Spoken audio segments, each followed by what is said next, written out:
Hey, what's up? Welcome sa aking channel. Muli gagawa tayo ng reaction video. Ito po ang Ken 1Z became the next hype. Ito po ang ating gagawin ng reaction video mula po ito kay Star Files. Simulan na po natin ang ating reaction video. Let's do this.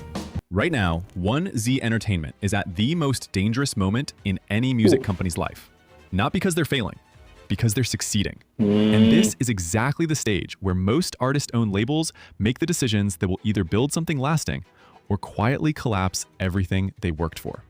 Because in 2013, a small Korean company called Big Hit Entertainment was standing in this exact same spot. Unahan ko na to, no? Kasi nabanggit nga ibang kumbaga Korean company. At syempre sa Korea, no? Yung siguro sabi natin yung hype nga, di ba?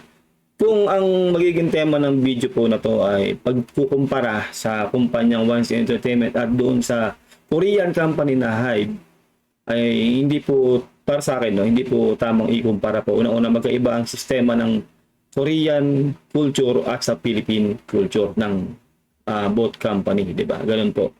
Yun po, inuunahan ko na po kayo, no. Na para sa akin po 'yon, no, para sa akin. Pero kung may iba po siyang pagkukumpara dito, ay pakinggan at panoorin na po natin kung may ganung sistema po yung video niya. One group, almost no money. Nobody in the industry took them seriously.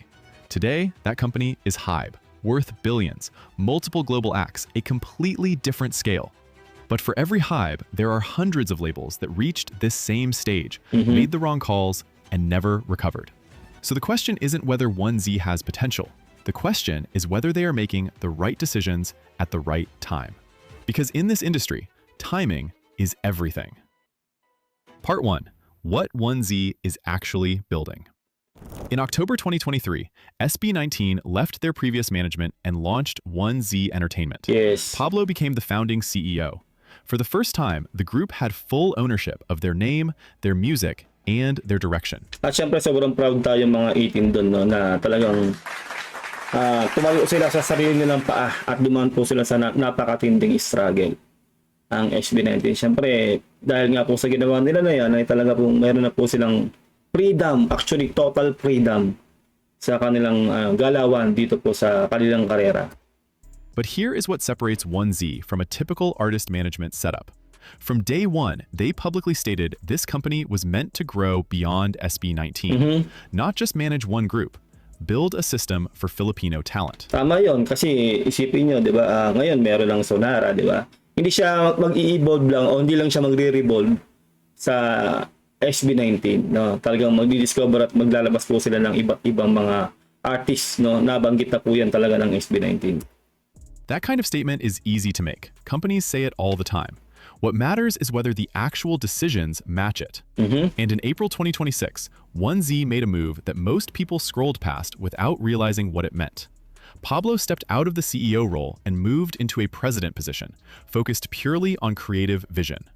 Julian De Dios, who had been running day-to-day operations for 4 years, became the new CEO. And the company brought in Celine Ferros as general manager, an executive who came directly from Warner Music Group. Siguro kaya nag-step down si Pablo, no, as CEO, kasi artist kasi siya, kumbaga siguro hindi niya ma-manage siguro din yung oras niya bilang CEO as saka artist, kaya nag-step down siya bilang presidente na lang ng 1Z Entertainment. At una-una, yun nga, bilang mahalima sila, pamilya rin nila actually talaga yung naka-revolve, no, o yung mga involved sa 1Z Entertainment. Tulad yan, yung kapatid ni Justin, di ba? May mga iba-ibang part pa na iba-ibang mga pamilya nila, di ba? Ganun eh. Kumbaga, hindi pa rin mahirap kung tutuusin. Di ba na, kumbaga, talagang totally ang pinagkatiwala nila doon sa kanilang pinaghirapang kumpanya, ibang tao. Di ba meron pa rin involvement yung kanilang pamilya talaga rito sa 1Z Entertainment. A founder voluntarily removing himself from operational control and replacing himself with a professional executive from a major label while the company is still young and successful. That is not something most artist-owned labels do. Most founders hold on until the pressure forces them out. 1Z did it before the pressure arrived. Ito kasi yan para sa akin, kaya siguro ganun din. Una-una, siguro, yun nga, sinabi ko kanina, yung baka hindi niya makayanan yung schedule, di ba, yung bilang CEO, saka bilang artist, di ba? Sa una-una nga, hindi pa ganun katindi talaga rin yung knowledge siguro ni Pablo na humawak ng kumpanya. Diba? Kaya siya nag-step down. Kumbaga, inano niya siguro sa mas capable, no, na makapag-handle nung kumpanya. Diba? Una-una, kasi artist sila, busy sila, diba? Parang hindi niya matututukan talaga ng todo. No? Kaya ipinagkatiwala talaga niya sa ibang may kaalaman na talaga pagdating po sa ganyang sistema. Yung siguro hindi ganoon ka-busy. Kaya, para sa akin, no, nasa magandang kamay naman ng 1C Entertainment. Diba? That is a signal worth paying attention to. Part 2, the default outcome. To understand why that leadership move matters, you need to understand what normally happens to companies like 1Z. Kang Daniel was one of the most searched artists in South Korea. In 2019, he founded Connect Entertainment with real capital, a massive fan base, and genuine industry relationships. He signed other artists. He had everything that should have worked. By 2024, every single artist on the Connect roster had left. The company faced a criminal complaint, filed by Daniel himself, against a major shareholder for embezzlement and unauthorized withdrawals. Connect never became anything beyond Kang Daniel's personal management structure. The label existed, it just never actually grew. Psy founded P Nation the same year. Same story. Capital, connections, proven artists signed. Within 3 years, all of them were gone when contracts expired. Well, sa akin siguro, hindi naman sa yung sinasabi ko kasi simula pa lang 'di ba ng video na to na iba kasi yung sistema ng ng South Korea o yung sa K-pop, 'di ba, sa P-pop. Una-una Pilipinas po tayo. Matindi po yung fan base ng Pilipinas, no. Ang Pilipino talaga loyal 'yan, loyal, no. Saka siguro yung magkakaroon ng problema sa kumpanya, minsan inevitable 'yan, no. Pero sa sistema kasi sa 1C Entertainment, nakasasabi ko lang din kanina na kahit pa paano ay pinagkakatiwalaan talaga nila yung mga naging nasa posisyon, no? Actually, kapamilya rin ng SB19 yung mga nakaposisyon dyan. Kung meron man hindi, siguro talagang yun po talaga yung pinagkakatiwalaan din nila. Kaya kung may mangyari mang ganyan siguro na talagang magkaroon ng problema sa kumpanya, well, lahat naman nagkakaroon ng problema. Maayos din siguro talaga nila agad-agad yan. Dahil unang-unang gamay na po nila yung sarili-sarili nila dyan. Yung mga galawan dyan. Although bata pa ang 1C Entertainment, di ba, marami pang pwedeng magawa silang pagkakamali sa pag-manage ng mga artist. Halimbawa, pwedeng gano'n na, pwedeng may umalis, di ba, may gano'n eh. Hindi natin maiiwasan yun eh. Yun po yung realidad. Pero dahil po sa mga gano'n magiging problema ay mag-grow ang kumpanya. Di ba, malalaman na nila yung mga do's and don'ts. Diba? Yung mga hindi dapat gawin, yung mga dapat gawin, at kung paano i-manage ang lahat. Hindi lang po as an artist, no? Sa lahat-lahat po na hawak ng 1C Entertainment. P Nation still operates today, but it is still, in every practical sense, a one-artist company. The pattern in both cases is identical. Artist succeeds, artist launches label. Label depends entirely on that original artist's fame. Una-una, para sa akin, no, tamo, meron namang parang sa Pilipinas, di ba? Meron namang label talaga na suntok sa buwan noon kung alam nyo yung Donggalo Records, yung kay Andrew E. Di ba? Wala pang unang-unang recording hip-hop o Tagalog rap label. Pero sumugal si Andrew E. Isipin nyo, mula nung 90s pa yun. Di ba? Mula nung 1997 hanggang ngayon merong Donggalo Records. Di ba? Matagumpay pa rin hanggang ngayon. Nasample ko lang po, no? Kaya para sa akin, no, talagang dadaan yan sa mga proseso, dadaan yan sa mga magiging problema. Hindi po kasi tatatag ang isang bagay, kahit nga tayong mga tao, di ba? Hindi ka tatatag kung hindi ka magkakaroon ng problema at kung hindi mo malalampasan yun. Hindi po, o imposible pong hindi magkakaroon ng problema ang 1C Entertainment. At ako naniniwala ako sa resilience ng Mahalima at ng 1C Entertainment ay magtatagumpay sila. Unang-una, hindi naman po tayo sumasabay sa agos ng South Korean company. Diba? Ito pong 1C Entertainment ay Filipino company po yan. Diba? Talaga pong dumaan, yung may-ari niyan, yung talaga nagtatag niyan, dumaan sa butas ng karayom.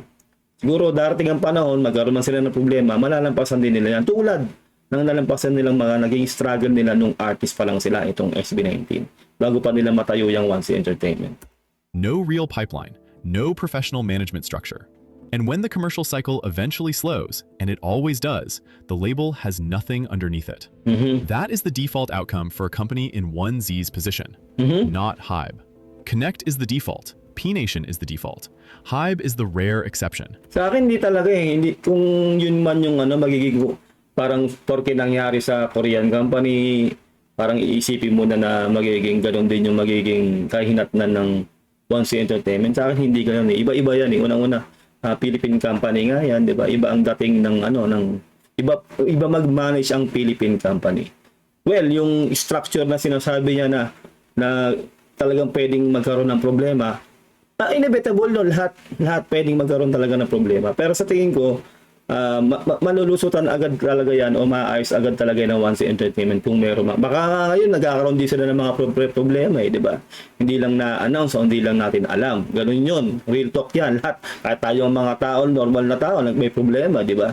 Meron din niyang problema kasi kumpanya yan. Iba-iba yung utak niyan. Kada tao, iba-iba yung takbo ng utak, di ba? Kaya kailangan nila talagang mag-meeting, ganun marami yan. Yung meeting, talagang magkakaroon sila ng team building, yung mga ganun, para magiging isa yung, magkakaroon sila ng connection as a whole.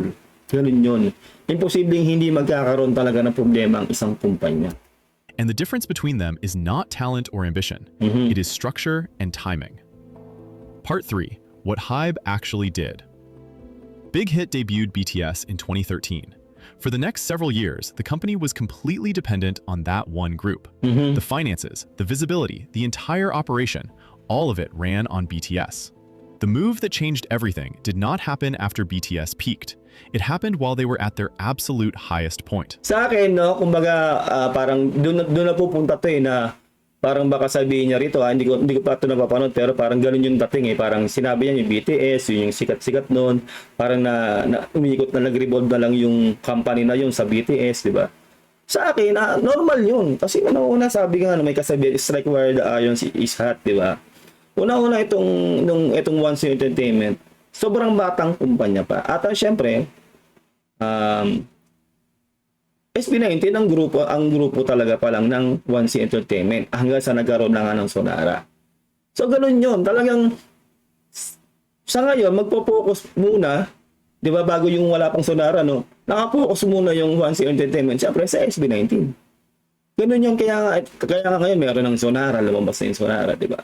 Yun nga na-establish na nagkaroon na ng panibagong artist ang 1C Entertainment. Ganun yun. Kaya sa akin, no, kung may ganung comparison, ay inevitable din yun. Kasi yun yung artist mong patok eh. 'Di ba? At una-una yung 1C Entertainment, 'di ba? Yun pa lang talaga, at sila mismo yung SB19 talaga ang bumuo ng 1C Entertainment. So, sila pa lang talaga yung artist noon ng 1C Entertainment. 'Di ba? Common sense yun. Pero ngayon, 'di ba, meron na ngang Sonara na super successful yung kanilang launch, 'di ba? Yung debut nila. At syempre, darating ang panahon, madadagdagan pa ang artist na mahawakan ng 1C Entertainment. In 2019, while BTS was the biggest act on the planet, Big Hit debuted Tomorrow X Together. Not because BTS was slowing down, because the company understood that building from strength is completely different from building from desperation. When your first act is still generating maximum revenue, you can invest properly in the next act. You are not cutting corners. You are not rushing. You have the resources to do it right. That same year, Big Hit split the CEO role. Bang Si-hyuk moved to music and creative direction. A separate executive took operational control. The company began acquiring other labels. By the time BTS Other labels, no? Nag-acquire sila ng ibang label. No, na which is itong para sa akin tong sa 1C Entertainment. Siguro hindi naman nila gagawin yun as a company sila, no? 1C Entertainment lang talaga siguro sila hanggang matapos to. No, hindi sila mag-create pa ng iba pang company o recording label. No, yun eh. Kumbaga para sa akin, talagang i-establish talaga ng SB19 o ng 1C Entertainment as 1C Entertainment. Diba? Halimbawa, lumabas na nga itong Sonara at madadagdagan pa ng iba pang mga artist. May solo artist siya, malamang may boy group din yan. Sa tingin ko, hindi sila mag-create pa ng iba pang company o label para lang mag-expand. No, yun po yung para sa akin dahil yung aim talaga ng SB19 kaya din nila tinayo ang 1C Entertainment para nga makatulong sa iba pa pong mga artist. Makapag-create sila ng mga artist para makatulong sa ekonomiya ng Pilipinas. Diba? Parang para sa akin sobrang hindi naman tama na nagbuo sila ng 1C Entertainment tapos mag-create sila yung magiging sanga nun 'Di ba? Sa nga ng 1C Entertainment, magtatayo pa sila ng ibang label, parang gugulo 'yon, 'di ba? Pwede nilang gawin 'yun siguro pag talagang well-established na. No, so talagang sobrang tagal na, talagang matagumpay na talaga yung 1C Entertainment. Siguro sabihin natin may 30 years na silang company yung mga ganun, 'di ba? Kasi tulad po ng mga Sony, 'di ba, may mga branches din 'yan, yung UMG, may mga branches din 'yan. Ginawa po nila 'yon, yung talagang super successful na talaga at established na talaga yung company nila. 'Di ba? Ganun 'yon. Hindi tulad dito sa sinasabi na to na sa Korea na yung BTS yung dating sumikat, tapos hindi pa ganoon ka yung kumpanya siguro, hindi pa naman, wala pang 30s, so talagang hindi pa well established. Sikat lang talaga dahil nag-create ng ganung grabing grupo, lalo yung BTS, tapos nag-create na nga sila ng iba't ibang branches o iba't ibang label. Na which is siguro yun din yung nakasama, 'di ba? Na which is para sa akin yung structure talaga ng kumpanya sa Pilipinas ay hindi ganoon o hindi katulad sa ginagawang diskarte ng South Korea. Members entered military service in 2022 in creative direction. A separate executive took operational control. The company began acquiring other labels. By the time BTS members entered military service in 2022, HYBE had already built multiple groups, multiple labels, and multiple income streams that were not dependent on any single act's schedule. They did not react to BTS stepping back. They had prepared for it years in advance. Now look at 1Z. The leadership shift happened in 2026, while SB19 is still commercially active. Zonara debuted while SB19 is still at the center of P-pop. The professional management layer arrived before the company needed it to survive. On paper, that sequence matches HYBE, not Connect, not P Nation. Part 4, The Real Test. Well, kumbaga, kasi merong sistema kasi ang South Korea na yun, 'di ba, na mayroon silang kapag nag-edad na lalo yung mga lalaki, 'di ba, na sila sa mag-training sila as military, 'di ba, ganoon eh. Syempre matetenga nga naman yung kumpanya. Kaya kailangan talaga nilang mag-strategize siguro na talaga mag-create pa sila ng iba't ibang artist, 'di ba? Para nga naman habang wala yung BTS, 'di ba, or kung sino man niya, kasi lahat dadaan doon eh. Kapag nasa right age na sila, 'di ba? Meron pa rin silang grupo na talagang magtutuloy ng stream ng income din nila at kasikatan, 'di ba? Ganun 'yun eh. Well, sa Pilipinas kasi hindi naman ganun, walang ganun sa Pilipinas. 'Di ba? Kumbaga, at itong ginagawa ng SB19 para sa akin, 'di ba? Although sila ay active pa, tapos nag-create sila ng Sonara o ganun, kasi nasa vision na nila 'yun eh. 'Di ba? Ganun, hindi naman pwedeng kung kailan nag-retire ng SB19, doon lang sila mag-create ng 'di ba, ng grupo. Hindi ganoon yung hindi ganoon yung vision ng ng 1C Entertainment. Not Connect, not P Nation. Part 4, The Real Test. In June 2024, 1Z opened auditions for their first girl group. The result was Zonara, 7 members trained under 1Z, debuting in 2026 with an original song they wrote themselves. 2 years na nag-training yung Sonara. Talagang ganoon katindi rin yung ginawa nilang training. Kaya para sa akin, hindi basta-bastang grupo to o hindi to manufactured na grupo na galing sa isang malaking kumpanya na may ganun eh, para na makasabay sa hype, 'di ba? Lalo pumutok yung P-pop dahil sa SB19, 'di ba? Maraming kumpanya, sasabihin ko, maraming kumpanya, mga recording label na sumabay na lang sa hype. 'Di ba? Nag-create na rin sila, nag-manufacture sila ng kanilang mga grupo para makasabay sa P-pop wave. 'Di ba? Real talk po 'yan, 'di ba? Kaya ito pong Zonara ay masasabi po talaga natin na hindi po to manufactured at ito po ay talaga pong salang-sala. Na masasabi po nating grabe yung naging training din nila, 2 years, no? Correct me if I'm wrong. Kasi po yung ibang kumpanya, 'di ba? Alam naman po natin, biglaan. Hindi pa ganoon kapulido, hindi pa ganoon kaganda yung boses, hindi pa ganoon kagaling sumayaw, ay nag-create na lang po talaga sila para lang sumabay sa P-pop wave, 'di ba? Kaya ayun, kaya maraming nagpa-flop. Yun po yun eh, nagpa-flop talaga yung mga grupo na kasi binadali na kumbaga ampaw, no, ganun, ampaw yung pagkaka-release nila ng mga artist, 'di ba? Hindi po tulad dito sa 1C Entertainment na talaga pong unang-una po ang batayan po diyan ng SB19. 'Di ba? Yung SB19 kasi ang mapupulaan diyan kapag naglabas sila ng hilaw na artist. Na alam naman po natin na pinagdaanan ng SB19 na matinding training din. Kaya hindi po nila hahayaan na maglabas po sila ng hilaw na artist. Kaya nga po nung lumabas itong Sonara ay talaga pong nagulat tayong lahat. 'Di ba na sobrang galing nila. As in.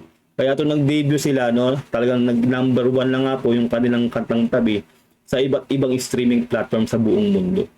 Real talk po yan. Sonara's first performance was at SB19's concert in April 2026. Tens of thousands of people in the crowd. That visibility is real. But it also sets up the most important question 1Z has to answer.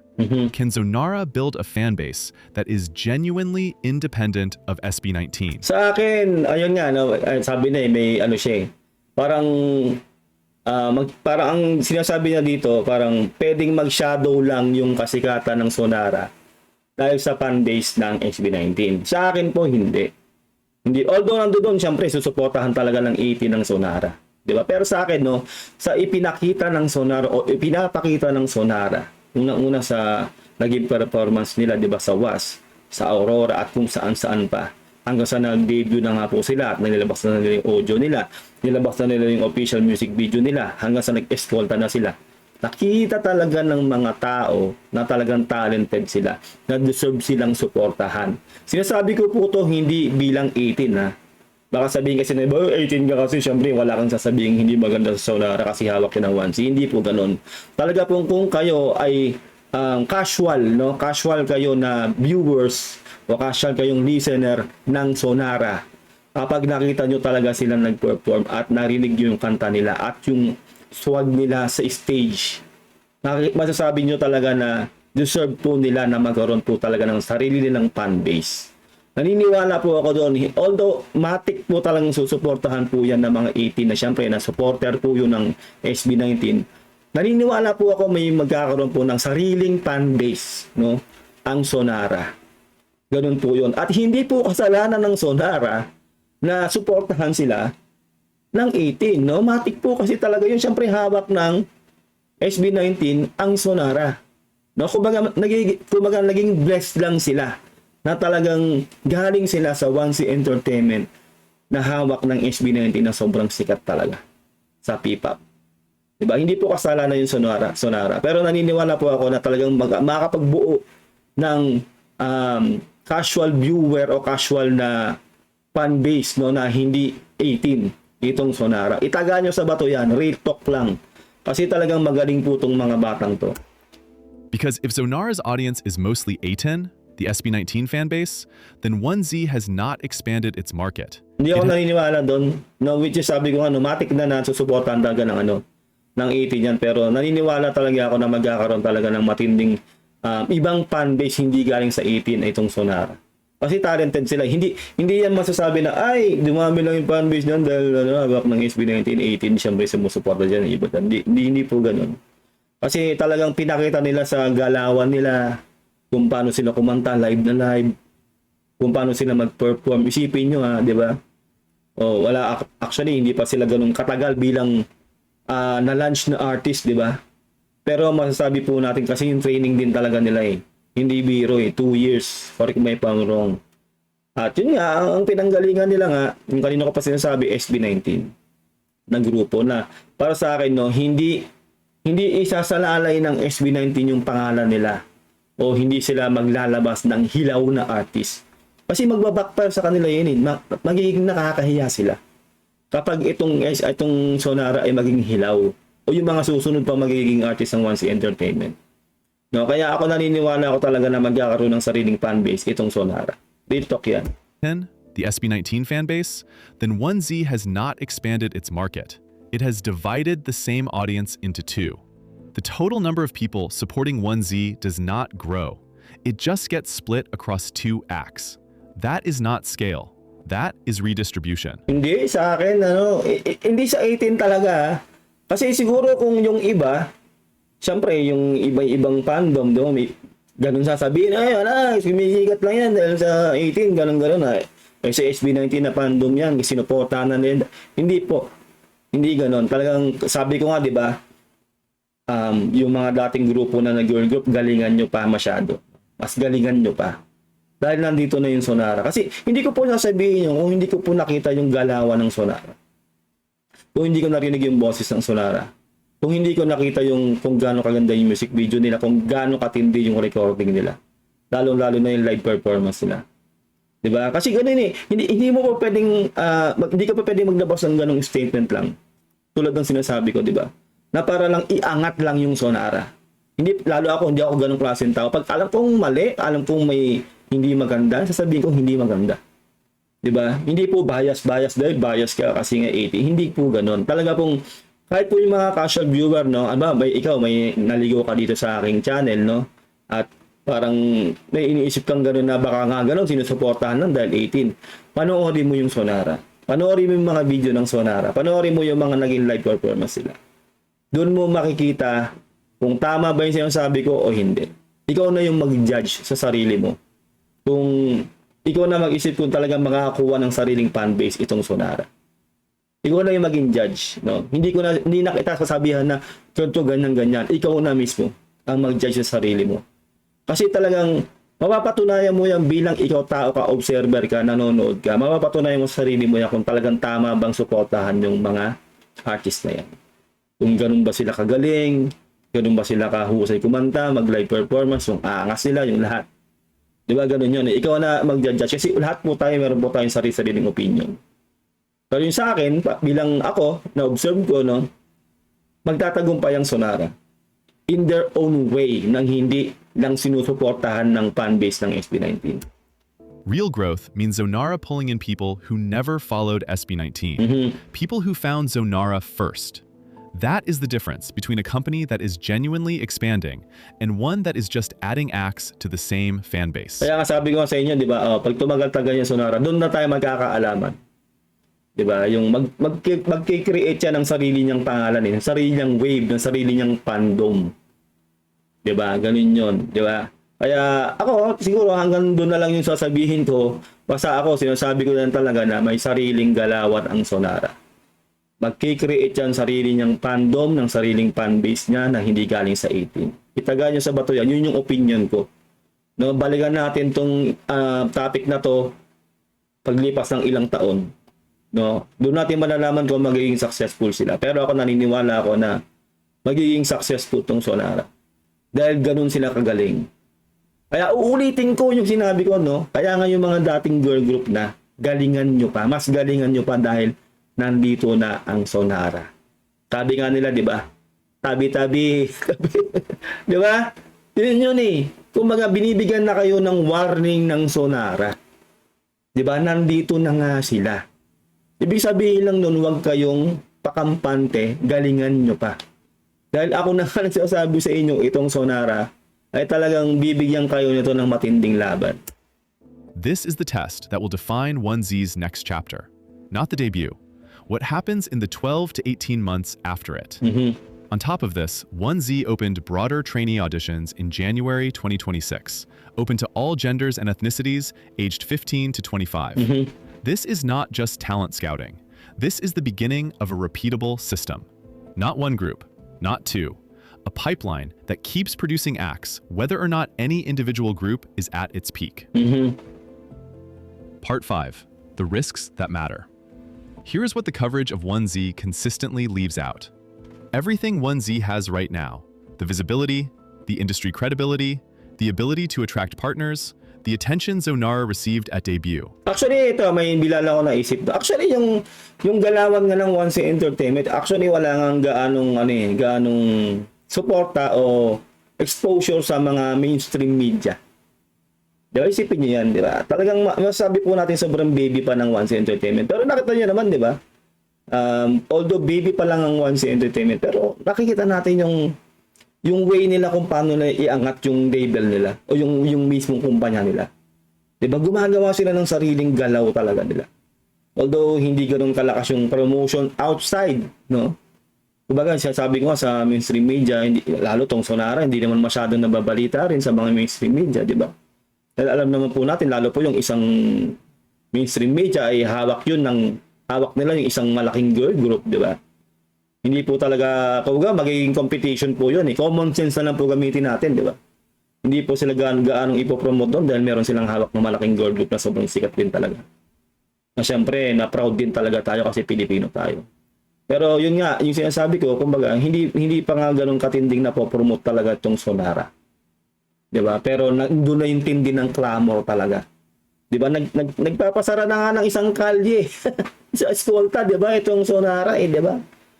Yung nag-perform sila sa sa Sonara's World sa Escolta, 'di ba? Kumbaga, doon mo makikita talaga na meron talagang matinding hype itong Sonara. At actually, hindi lang hype. Talagang kasi nakita rin kasi talaga ng mga tao kung paano sila mag-perform, 'di ba? Yung quality ng boses, yung steps nila, talagang as in quality. No, na hindi sila pabebe, talagang nakikita mo doon yung swag talaga, yung angas. 'Di ba? Talagang mararamdaman mo yung gutom, 'di ba? Yung gutom ng Sonara na ipakita kung paano sila.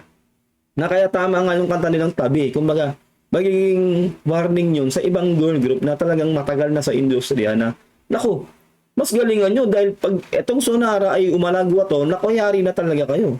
Na which is naniniwala ako na talagang nagiging matagumpay itong Sonara, no, sa darating pang mga panahon. Every single piece of it flows directly from SB19's momentum. If SB19's commercial cycle slows for any reason, 1Z feels that impact immediately and fully. There is no second revenue engine yet to absorb it. One Korean label lost nearly half its total revenue in a single year when its flagship group departed. 1Z is not immune to that kind of exposure. That is not a prediction. That is the structural reality of where the company is right now. Well, lahat kasi hindi mo masasabi kasi, di ba? Lalo sa kumpanya talaga magkakaroon ng mga ganyang problema. Kaya unang-unang, gagawa ka na agad ng paraan. Kung talagang gusto mong tumagal ng kumpanya mo, di ba? At una-una, hindi lang naman kasi talaga rin iikot lang sa performance, sa kanta ng SB19, di ba? Yung magiging income din talaga ng 1C Entertainment. Marami mga side hustle yan, di ba? Hindi lang natin alam pero marami na silang ginagawa. Do, maaring baka yung 1C magpo-produce na rin yan ng mga darating ang panahon na baka mag-produce na rin yan ng mga series, di ba? Baka mag-produce na rin yan ng mga pelikula, pwedeng ganun po. 'Di ba? Hindi lang po iikot yan sa SB19. 'Di ba? Hindi lang iikot yan sa music. 'Di ba? Unang-una sa mga merch pa lang din ng SB19, 'di ba? Talagang may kita na rin din sila doon. Meron din silang yung mga sponsors, meron din silang mga commercials, 'di ba? Ganun yan iikot. Hindi lang po yan sa as artist, no? Hindi lang iikot yan doon. Mag-i-evolve yan yung 1C Entertainment. Kasi ngayon talaga hindi pa natin masasabi talaga kasi sobrang baby pa talaga ng kumpanyang 1C Entertainment. At para sa akin, hindi natin sila pwedeng ikumpara sa Korean company. Kasi kumpanya to na nasa Pilipinas ng 1C. The second risk is Zonara's commercial independence. Debuting to a crowd of SB19 fans is a platform. It is not a fan base. If Zonara cannot convert that exposure into an audience that supports them independently, buying their music, streaming their content, attending their own shows, yun lang nga, sinasabi yan, di ba? Yung lahat yun, streaming content, attending the own show. Kaya nga nagkaroon sila ng Escolta eh. Show nila yun, di ba? Sonara's World. Pero dinumog, nagpasara yun ng isang matinding kalye. Di ba? Doon natin nakikita eh. Di ba? Alam niya ng 1C Entertainment na hindi pa pwedeng mag-shadow lang ang Sonara sa fame ng SB19. Di ba? At speaking of streaming, di ba? Maraming nag-post na talaga na nag-number 1 sa iTunes ganito. Halimbawa lang, correct may panulong na lang. iTunes Singapore, iTunes ganyan. Nagna-number 1 na ang kantang Tabi ng Sonara. Na which is, ito po ay hindi lang po hype. Talaga pong real talk po to. Na talagang magaling ang Sonara. Diba? Ganun po yun. Kaya, para sa akin, hindi pwedeng hindi pwedeng sabihin talaga na pwedeng baka mangyari rin sa 1C Entertainment na nangyari dun sa mga Korean company. Diba? Iba magkaiba pong structure niyan. then the debut was a launch event, not a foundation. The next year will tell us which one it was. And the third risk is the market itself. HYBE built on top of an industry infrastructure that South Korea spent decades and billions of dollars creating. Training systems, global distribution, institutional export support. Unang-una, di ba sinasabi niya, yung HYBE ganun daw, global na yung nila. Unang-una, yung SB19 nga, hindi pa global eh. Hindi pa nga sila sumasampa doon sa ganung di ba? Hindi pa sila totally international eh. Hindi pa nga natin sila nakikita mismo na nagtatap sa Billboard charts as a whole na Hot 100, yung mga ganun. Wala pa silang collab ng mga talagang Sabrina Carpenter, yung mga ganun yung mga international talaga, Justin Bieber, di ba? Papunta pa lang yung SB19. So, hindi natin pwede pang ikumpara talaga itong 1C Entertainment sa mga hype na yan, yung mga kumpanya ng Korean na global na. Baby pa nga ang 1C Entertainment eh. Di ba? Kailangan pa muna nila talaga na itong SB19 ay ma-push natin talaga na mag-international act na talaga sila, maging international totally artist na sila. Na ito na nga mangyayari na yan tong taon na to dahil po sa Lollapalooza. Sabi ko nga sa inyo, di ba, itaga nyo sa bato. Simula ng Lollapalooza, yan na po talaga na talagang makikita na ng totally ng buong mundo, lalo ng international scene. Ang galing ng Pilipino dahil sa SB19, sa performance nila doon. Taga nyo sa bato yan. Di ba? Kaya papunta pa lang eh. Lalo tong hawak yung mismong grupo na nasa 1C Entertainment, tong SB19, di ba? Kaya hindi pa natin pwedeng sabihin na pwedeng mangyari yan sa 1C Entertainment. Kumbaga, marami pang dadaanan ng 1C Entertainment. Real talk po yun. Di ba? Na which is, syempre, unang-una, bilang grupo itong SB19, alam na po nila, nakita na nila yan, yung mga alam nila yung nangyayari na yan, nangyari sa hype na yan, alam nila yan kasi unang-una, K-pop fans din ang SB19 lalo nung bago-bago sila. Di ba? Lalo po si Pablo, lahat sila. Alam nila yan. Alam nila yung nangyayari. May mga interview na nga sila, di ba, na sinabi nila na ganun yung nangyari na siyempre magkakaroon na po sila ng idea na hindi na nila gagawin yung mga nangyari na yun sa kumpanya ng ibang kumpanya sa Korea. Di ba? Kaya ang kinukuha na lang nila nang gusto nilang ma-adapt yung mga magagandang traits sa South Korea na nagkaroon nga ng pagsuporta ng gobyerno sa mga grupo, di ba? Kaya na-promote ng matindi yung K-pop. Yun yung gustong i-adapt ng SB19. Pero syempre, yung mga negative, nakita na ng SB19 as a grupo yan. Di ba? Kumbaga, na-meeting na nila yan malamang sa 1C Entertainment.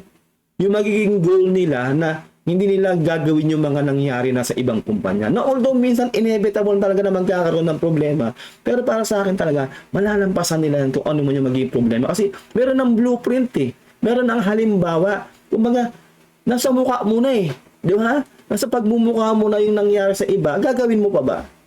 Pag ginawa mo pa rin yung ganun, tanga ka na nun. Di ba? Real talk po tayo dito. 1Z is building in a market where most of that infrastructure does not exist yet. They are not just building a label. They are building parts of the industry around them at the same time. That is a fundamentally harder challenge. It makes every step slower, more expensive, and more uncertain than the HYBE comparison suggests. Well, unang-una, sobrang expensive talaga yung suntok sa buwan yan, yung 1C Entertainment. Talagang walang suporta ng, kumbaga, sariling pera kasi yan ng SB19. Isipin niyo yun, di ba? Talagang sugal yan, sumugal sila na itayo yung 1C Entertainment. Pero isipin niyo, di ba? Ganun, hindi naman sasabi natin na super successful na yung 1C Entertainment, pero naging successful. Marami silang pinagdaan ng hirap dyan, yung SB19. Walang backing yan ng kung sinong mayamang, kung sino man. Talagang pera yan ng SB19. Correct me if I'm wrong. Diba? Pero nakita natin talaga na kinaya nila, nag-establish sila ng sarili nila. Diba? Itong Mahalimaw. Diba? Yun lang yung nakakabilib dun eh. Kaya para sa akin talaga, sobrang maaga pa para magkaroon ng comparison ganun. Na pwedeng ganun mangyari. Dahil unang-una sabi ko nga, di ba? Napag-aralan na ng SB19 yan. Nakita na nila yan. Kumbaga, na-review na nila yan talagang, pwede pa na mangyari sa kumpanya to, di ba? Huwag nating gagawin yan dahil nangyari yan. Kasi karamihan yan nangyayari sa mga kumpanya sa South Korea, mga ganun-ganun. Alam nila yan. Most artist-owned labels do not make this transition. That is not an opinion.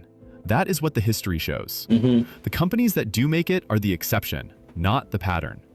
So can 1Z Entertainment become what HYBE was in 2013? The moves they are making say it is possible. The leadership restructuring, the timing of Zonara's debut, the trainee pipeline, the professional management layer built before it was needed. These are not small things. These are exactly the decisions that separated HYBE from every company that tried the same path and did not make it. But here's the part that does not get enough attention. Making the right moves is not the same as completing the transition. The companies that failed, Connect, P-Nation, and dozens of others, most of them also started with the right intentions. Most of them also had early signals that looked promising. What broke them was the execution under pressure. In an underdeveloped market, over years. Ano yan sa akin, experience yan di ba? Sa tingin ko, wala namang bagay o entity na nagsimula ng alam niya na agad yung totoo, totally ginagawa niya. Di ba? Trial and error nga sabi nila, di ba? Ganun yan Lahat tayo, kaya tayo, ordinaryong tao tayo, yung experience natin, trial and error ang buhay ng tao. Lalo pa yung mga kumpanya yan, iba-ibang utak yan. As a company, iba-ibang takbo ng utak yan. Di ba? Talagang magkakaroon ng matinding problema yung company. Na walang company na tinayo na magaling agad, 'di ba? Walang taong namuhay na magaling agad o matalino agad. Walang ganoon, 'di ba? Kaya para sa akin, dadaan talaga sa ganyang struggle ang 1C Entertainment na magiging problema, magkakaroon sila ng matinding problema na balang araw ay malalampasan nila.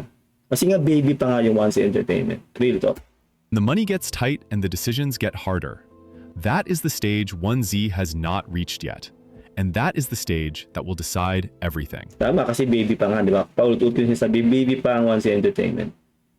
Wala pa sila sa kalahati o wala pa sila sa kalingkingan ng mga darating na problema sa kanila as a company. Pwedeng mag-away-away din sila dyan, di ba? May mga ganong mangyayari. 'Di ba pero para sa akin parang kasi pamilya sila 'di ba? Pamilya tingin ko hindi naman siguro darating sa ganung punto.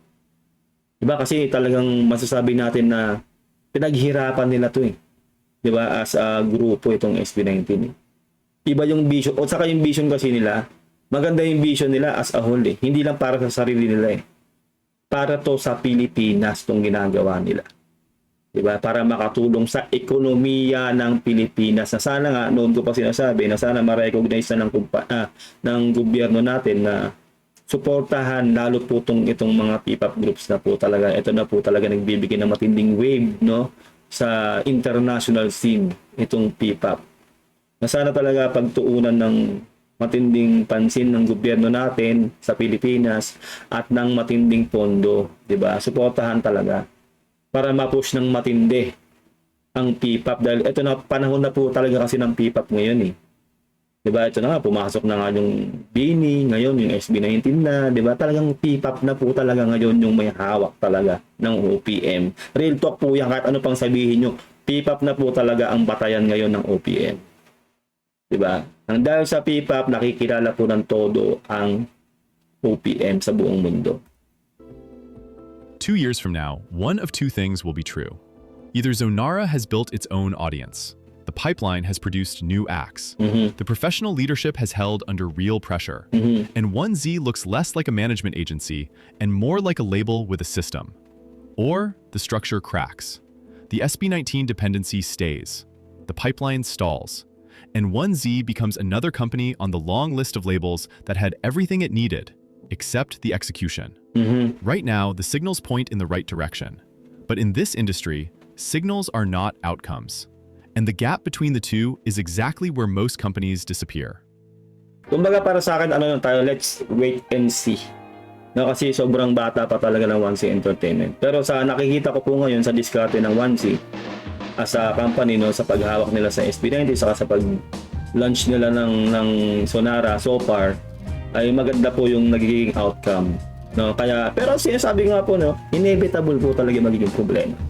Wala pong kumpanyang hindi mamumblema. Talagang dadaan po sila dyan. Which is para sa akin, kung magkaroon po ng matinding problema ang 1C Entertainment, malalampasan po nila yan.